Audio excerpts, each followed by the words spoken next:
Halo rekan-rekan film investor. Kali ini saya akan membahas lagi satu saham second liner, yaitu saham Harta Dinata Abadi dengan kode saham HRTA. Saham ini pernah saya bahas pada video tentang 10 saham bagus yang harganya di bawah Rp500 per lembar saham. Saham ini menjadi salah satu pilihan terbaik untuk saham second liner yang masih murah harganya dan juga memiliki pertumbuhan bisnis yang bagus dan konsisten, lalu rajin membagikan dividen, bahkan dari pertama kali IPO pada tahun 2017 yang lalu, dan juga skala bisnisnya yang berkembang dengan pesat, dengan inovasi dan kreativitas yang terus berkembang oleh manajemen, lalu CGC manajemen yang saya nilai cukup baik. Nah, kali ini saya akan mengupdate riset terbaru seputar fundamental kinerja kuartal kedua tahun 2021 ini, prospeknya ke depan, resiko bisnisnya termasuk yang berkaitan dengan kasus Asabri, dan valuasi serta berapa harga wajarnya. Tapi ingat, disclaimer on, jangan Anda membeli saham hanya karena Anda menonton video ini. Pastikan Anda sudah mempunyai preferensi yang tepat sesuai dengan profil risiko yang bisa Anda terima. Lalu tak lupa bagi Anda yang belum subscribe, Anda boleh subscribe dulu channel ini dan nyalakan belnya sebagai bentuk dukungan Anda terhadap channel Leo Sumadi. Seperti biasa, saya mulai dulu dengan sedikit saja membahas tentang profil bisnis Harta Dinata. PT Harta Dinata Abadi dengan kode saham HRTA adalah sebuah perusahaan yang bergerak di bidang produksi, penjualan, dan gadai perhiasan emas. Lokasi pabrik utamanya ada di Bandung, Jawa Barat. Perusahaan ini didirikan oleh Feryadi Harta Dinata yang pada akhirnya nama belakangnya ini dijadikan sebagai nama perusahaan. Toko emas pertamanya dibuka pada tahun 1989 di Bandung.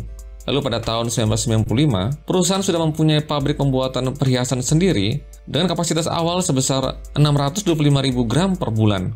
Saat ini Harta Dinata sudah memiliki 4 pabrik yang terdiri dari 4 pabrik casting dan 1 solid chain. Pada tahun 1998, untuk pertama kalinya, brand toko emas ACC Gold Jewelry diperkenalkan.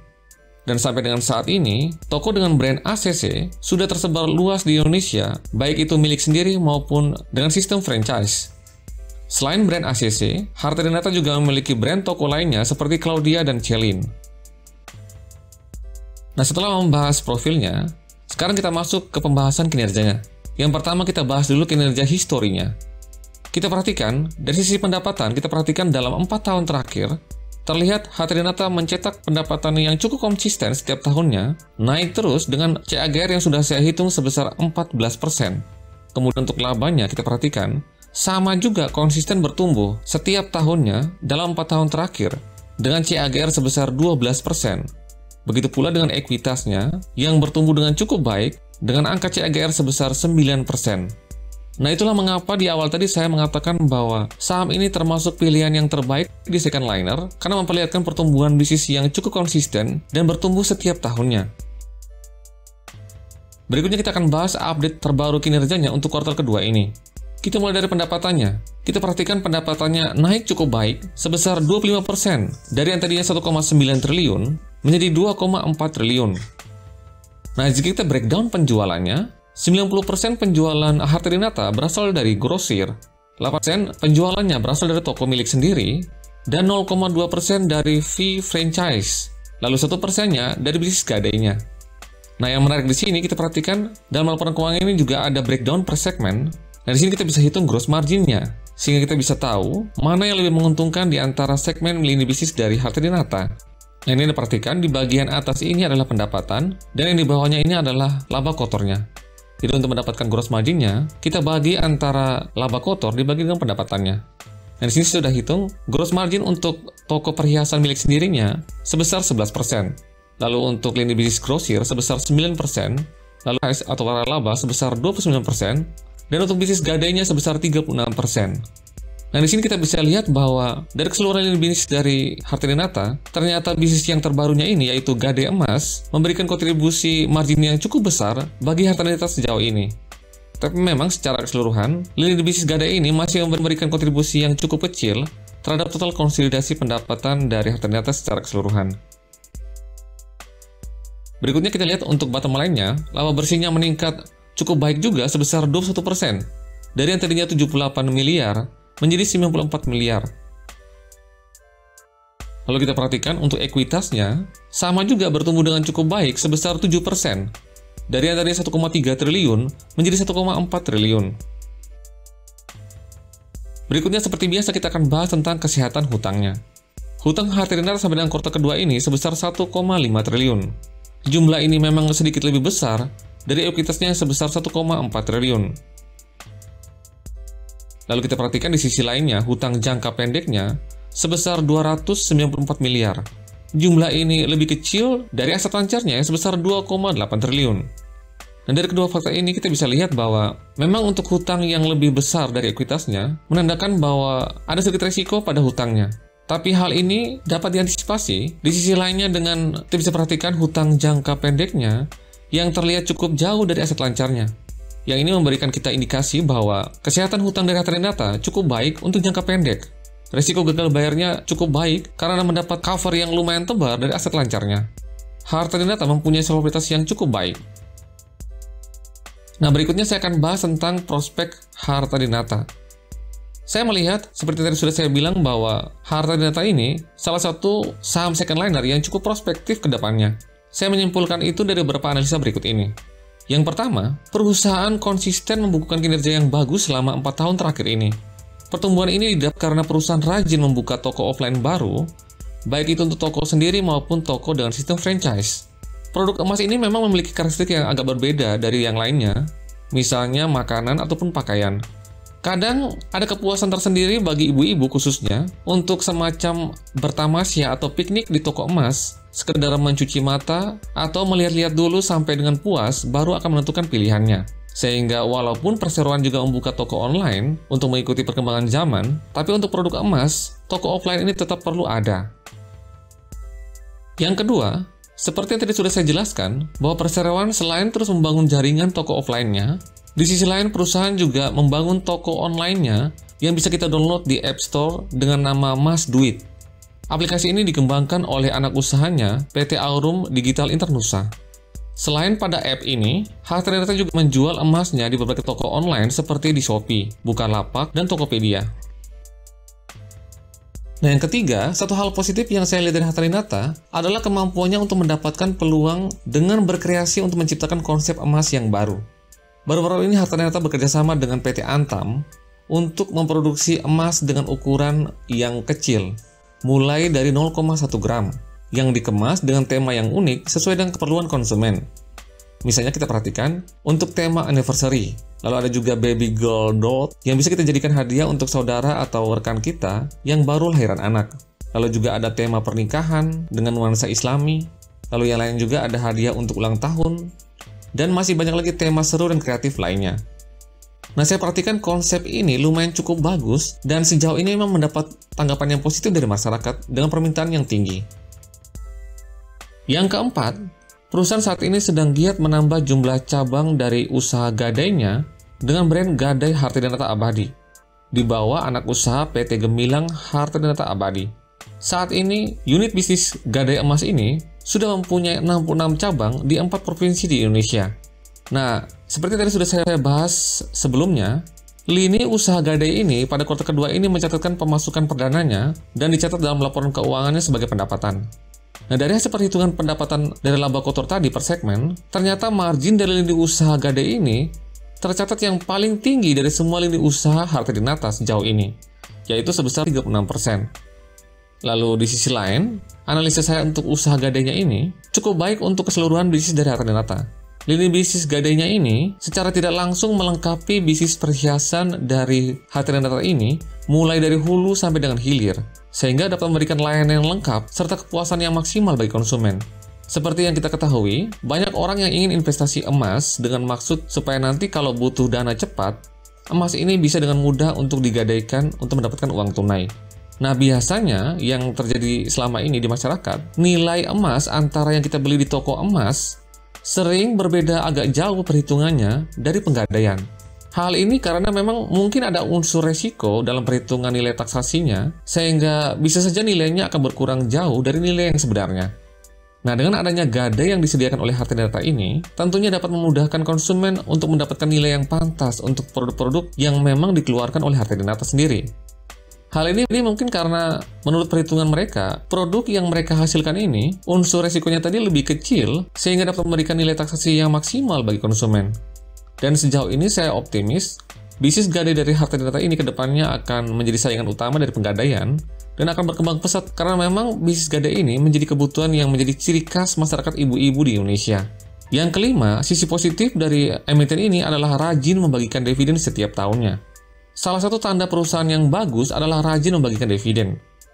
Pada tahun ini Harta Dinata membagikan dividen senilai Rp8 per lembar saham dengan yield sebesar 3,5%. Nah, Anda perhatikan dalam tabel ini, Harta Dinata bahkan telah rajin membagikan dividen mulai dari saat perusahaan IPO. Dan ini tentunya menjadi salah satu penilaian dalam unsur CGC yang baik dari manajemen. Nah, setelah membahas tentang prospeknya tadi, sekarang saatnya saya membahas resiko bisnis apa yang bisa Anda hadapi jika Anda masuk ke saham ini. Yang pertama, setelah saya pelajari tentang bisnis Harta Dinata ini, ternyata salah satu kekurangannya ada di sisi aset lancarnya, yang mayoritas berupa persediaan. Persediaan di sini maksudnya adalah emas mentah atau batangan yang akan diolah lebih lanjut menjadi perhiasan. Nah, bahan baku yang didapat dari Harta Dinata ini selama ini memang selalu berdasarkan patokan harga emas dunia yang nilainya dalam dolar dan memang cenderung untuk berfluktuasi, bisa naik atau turun. Dan ini bisa menimbulkan risiko bagi Harta Dinata karena nilainya dalam dolar ini harus dikonversi dengan rupiah yang memang nilai tukar rupiah terhadap dolar sendiri sering berfluktuasi. Nah, ini untuk resiko yang pertama.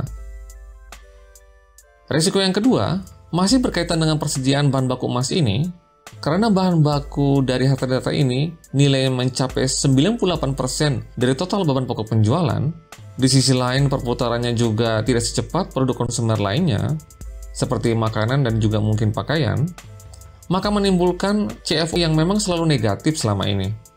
Pada laporan Auskas ini kita perhatikan, untuk kuartal kedua ini, uang tunai yang didapat dari hasil penjualan memang sedikit meningkat, bahkan meningkat juga cukup baik ya. Sehingga memang kita perhatikan peningkatan kinerja pendapatannya memang mendapat fundamental yang cukup kuat di sini. Tapi pemasukan ini selalu tekor untuk mendapatkan bahan baku yang emas tadi, yang kebetulan pada kuartal kedua ini jumlahnya lebih besar dari periode yang sama tahun lalu.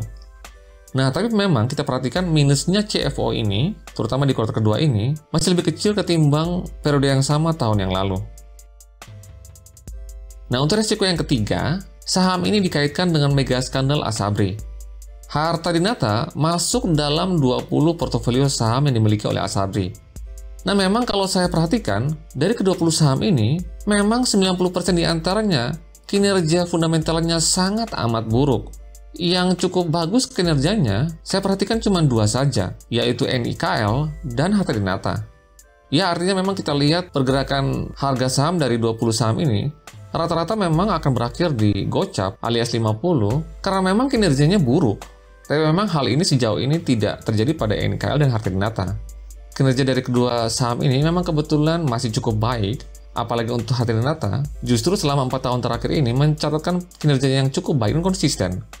Tapi memang image buruk dari Asabri ini sebagai BUMN spesialis bandar memang akan membuat saham-saham yang ada di bawahnya ini ditakutkan semuanya akan berakhir di kocap karena digoreng tadi. Nah, berkaitan untuk kasusnya sendiri, saya sendiri tidak tahu ya, apakah nanti jika kasusnya ini selesai, maka ke-20 saham ini akan disita oleh negara.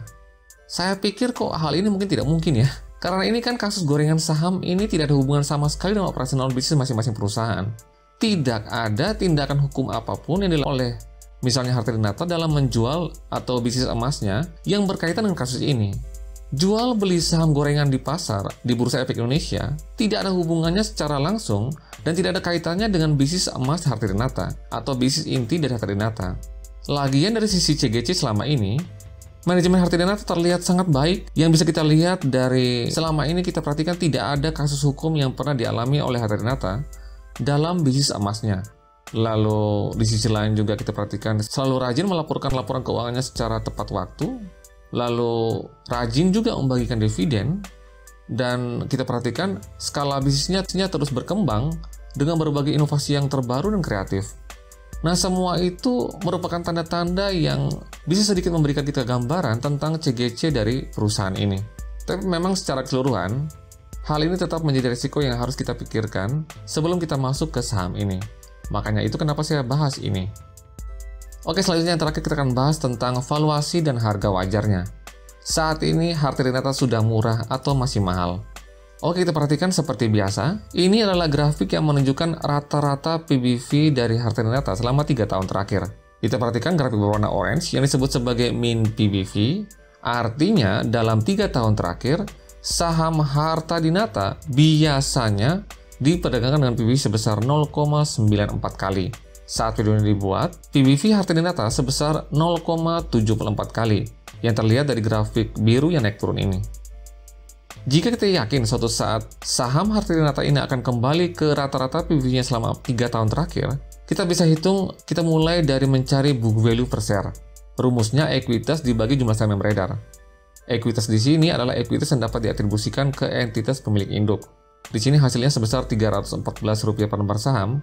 Angka ini kita kalikan dengan mean PBV-nya 0,94 kali, kita dapat harga wajarnya sebesar Rp295 per lembar saham. Lalu angka ini kita bandingkan dengan harga saat ini, saat video ini dibuat, sebesar Rp232 per lembar saham. Maka, kita bandingkan dengan harga wajarnya, kita bisa dapat margin of safety sebesar 21,40%.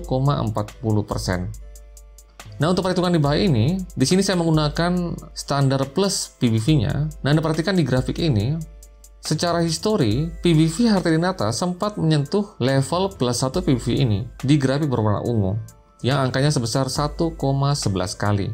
Maka sangat relevan jika saya juga menggunakan standar PBV ini untuk menentukan harga wajarnya dan MOS-nya. Caranya sama, kita juga kalikan dengan book value per share yang tadi sudah kita dapatkan, Rp314 per lembar saham. Kita kalikan dengan plus PBV-nya, plus 1 PBV-nya, 1,11 kali. Kita dapat harga wajarnya sebesar Rp349 per lembar saham. Lalu kita bandingkan dengan harga saat ini, Rp232 per lembar saham, kita bisa dapat margin of safety sebesar 33,44%. Nah, di sini kita bisa dapat kesimpulan bahwa memang saat ini terlihat dari sisi PBV-nya, Harta Dinata mempunyai harga yang saat ini masih di bawah dari harga wajarnya. Tapi untuk masuk ke saham ini, kita perhatikan, dilihat dari grafik ini, terlihat memang dalam beberapa tahun ini, saham Harta Dinata ini memang bergerak naik turun ya, sideways. Nah, saat ini kita perhatikan Harta Dinata sudah mengakhiri fase bearish-nya dalam jangka pendek, sudah breakout di titik ini, dan perhatikan sudah menyentuh ke level atas Bollinger Band-nya, dan saat ini sedang mencoba untuk sedikit mengalami konsolidasi. Saya perhatikan yang di sini kita perlu perhatikan adalah MA20, garis yang berada di tengah dari Bollinger Band ini. Sepertinya harga akan menuju ke situ. Nah, kita perhatikan jika harga dapat mantul persis di MA20-nya ini, maka secara jangka panjang, Harta Dinata akan melanjutkan uptrend-nya. Tapi jika harga berhasil tembus MA20 ke bawah, nah itu kita harus waspada, karena memang kemungkinan besar Harta Dinata akan melanjutkan fase bearish-nya. Jadi memang penentuannya di MA20 ini. Tapi memang secara keseluruhan, memang pergerakan Harta Dinata ini membentuk fase sideways ya. Jadi kita bisa saja masuk ke saham ini dengan memanfaatkan beli pada support kuatnya dan jual pada resisten kuatnya.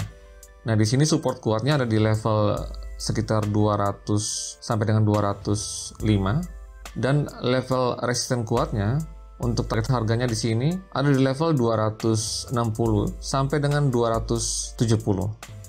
Oke, sekian dulu analisa tentang Harta Dinata Abadi. Semoga informasi ini bermanfaat. Sekian dan terima kasih. Salam Value Investor.